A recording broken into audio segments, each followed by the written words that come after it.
Hi friends, welcome to my YouTube channel competitive aspirants. ఈరోజు ముఖ్యమైన current affairs. Question number 1. ఇటీవల వార్తల్లో నిలిచిన సజ్జన్గర్ ఆభరణం ఏది? అది ఏ రాష్ట్రంలో ఉంది? ఆన్సర్ రాజస్థాన్. ఇది ఎందుకు వార్తల్లో నిలిచిందంటే సజ్జన్గర్ ఆభరణంలోని దాదాపు 50 హెక్టార్ల విస్తీర్ణంలో అడవిలో మంటలు చెలరేగాయి. అందువల్ల ఇది వార్తల్లో నిలిచింది. ఇది ఎక్కడ ఉందంటే రాజస్థాన్లోని ఉదయపూర్ నగర శివారులో ఉంది. ఏ పర్వత శ్రేణిలో ఉంది అని అడిగితే ఆరావళి పర్వత శ్రేణిలో ఉంది. ఇది దాదాపు 5.19 చదరపు కిలోమీటర్ల విస్తీర్ణంలో విస్తరించి ఉంది. Next question number 2. Atal Bihari Vajpayee institute ఇటీవల ఎక్కడ ప్రారంభించబడిందంటే ఆన్సర్ వచ్చేసరి మారిషస్.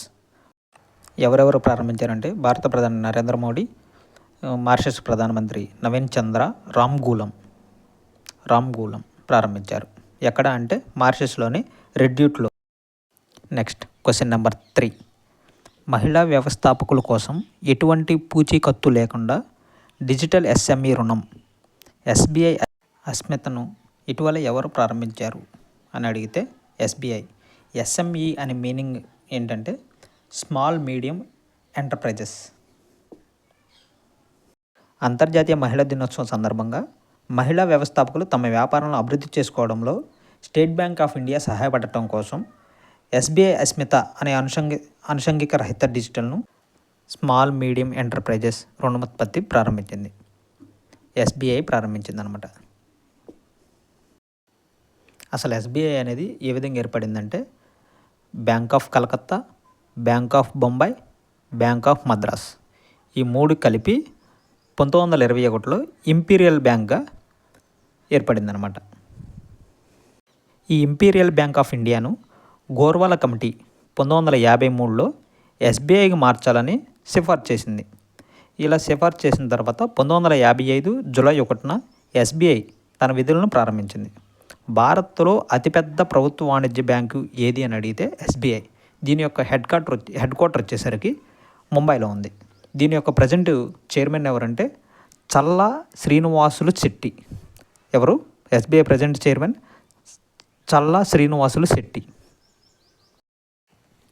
Question number 4. ఇటీవల బంగాళాఖాతంలో భారతదేశం ఏ దేశం మధ్య కోర్పాట్ మరియు బాంగోసాగర్ జరిగాయంటే బంగ్లాదేశ్తో జరిగాయి. ఇవి నేవీ విన్యాసాలు. కోర్పాట్ ఎడిషన్ వచ్చేసరికి 6th ఎడిషన్, బాంగోసాగర్ వచ్చేసరికి 4th ఎడిషన్. Question number 5.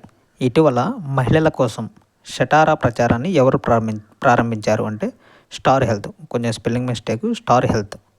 అంతర్జాతీయ మహిళా దినోత్సవాన్ని పురస్కరించుకొని స్టార్ హెల్త్ ఇన్సూరెన్స్ షటారా ప్రచారాన్ని ప్రారంభించింది.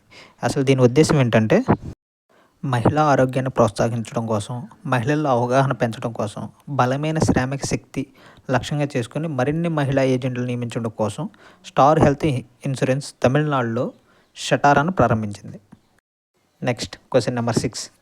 2025 ఫిబ్రవరి ICC player of the month ICC player of the మంత్గా ఇటీవల ఎవరు ఎంపికయ్యారంటే Shubman Gill. Question number 7. IQ air ఇటీవల విడుదల చేసిన 7వ వార్షిక ప్రపంచ వాయువు నాణ్యత నివేదిక 2024లో 5వ స్థానంలో ఎవరు నిలిచారంటే ఇండియా. 2024లో 5వ స్థానంలో భారత్ 5వ స్థానంలో నిలిచింది. 2023లో భారత్ 3వ స్థానంలో కలిగింది. ఈ రిపోర్ట్ని ఏ సంస్థ ఇస్తుందంటే ఐక్యూ ఎయిర్ ఇంటర్నేషనల్ ఆర్గనైజేషన్ అనే సంస్థ ఈ రిపోర్ట్ను రిలీజ్ చేసింది. దీని యొక్క హెడ్ క్వార్టర్ ఎక్కడ ఉందంటే స్విట్జర్లాండ్లో కలదు. 138 దేశాలను తీసుకుని దీనిలో ఎక్కువ కలుషితం కలిగిన దేశాలు మీకు చెప్పడం జరుగుతుంది. టాప్ 5 అత్యంత కలుషితం కలిగిన దేశాలు. First Chad, 2 Bangladesh, 3 Pakistan, 4 Congo, 5 భారతదేశం. 2024 నివేదిక. 2023 నివేదికలు అయితేనే మళ్ళీ భారత్ ఎన్నో ప్లేస్లో ఉందంటే 3వ ప్లేస్లో కలిగి ఉంది. Most polluted capital in the world అని క్వశ్చన్ అడిగితే ఆన్సర్ వచ్చేసరికి ఢిల్లీ. 20 అత్యంత కలుషితమైన నగరాల్లో 13 భారత్లోనే ఉన్నాయంట. 20 అత్యంత కలుషితమైన నగరాల్లో 13 భారత్లోనే ఉన్నాయి. WHO PM 2.5 మార్గదర్శకాలకు అనుగుణంగా ఉండి తక్కువ కాలుష్యం కలిగి ఉన్న దేశాలు ఎన్ని అని అడిగితే 7.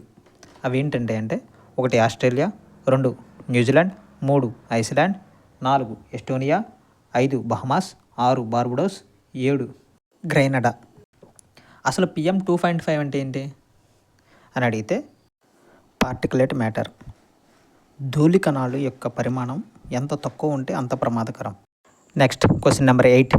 ఇటీవల Indian banks association chief executive ఆఫీసర్గా ఎవరు బాధ్యతలు స్వీకరించారంటే అతుల్ కుమార్ గోయల్.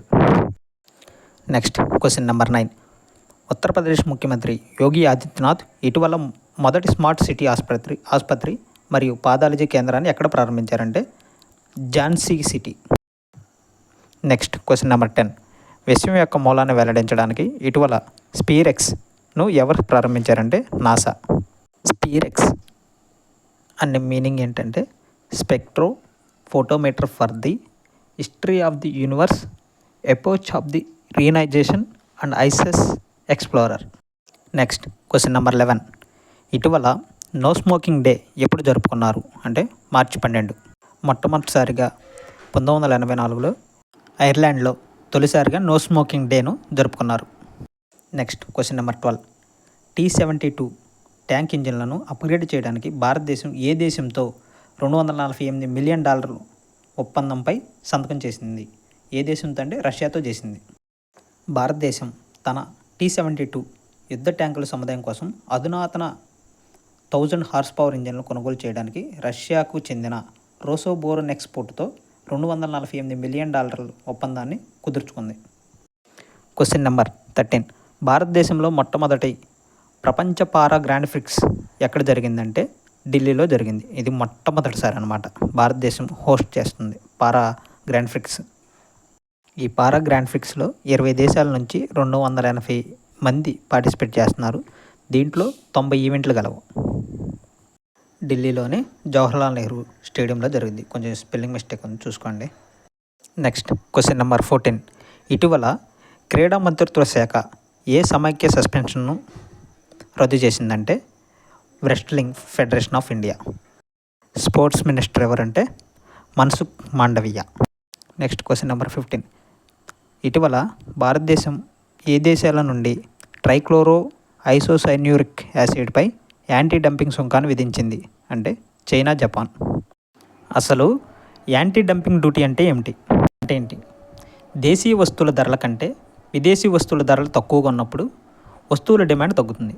ఈ విధంగా దేశీయ వస్తువుల డిమాండ్ తగ్గకుండా ఉండేందుకు మన దేశం విదేశీ వస్తువులపై విధించే సుంకాన్ని యాంటీ డంపింగ్ అంటారు. ఎగ్జాంపుల్ ఏంటంటే మన దేశంలో ఒక ఫోను తయారు చేసి దాని ధర 15,000 నిర్ణయించాం.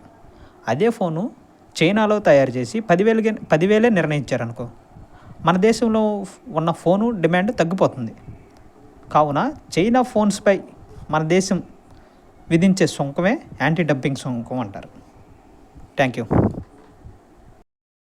మరిన్ని ఇంపార్టెంట్ కరెంట్ అఫైర్స్ కోసం మా ఛానల్ని సబ్స్క్రైబ్ చేయండి. Thank you.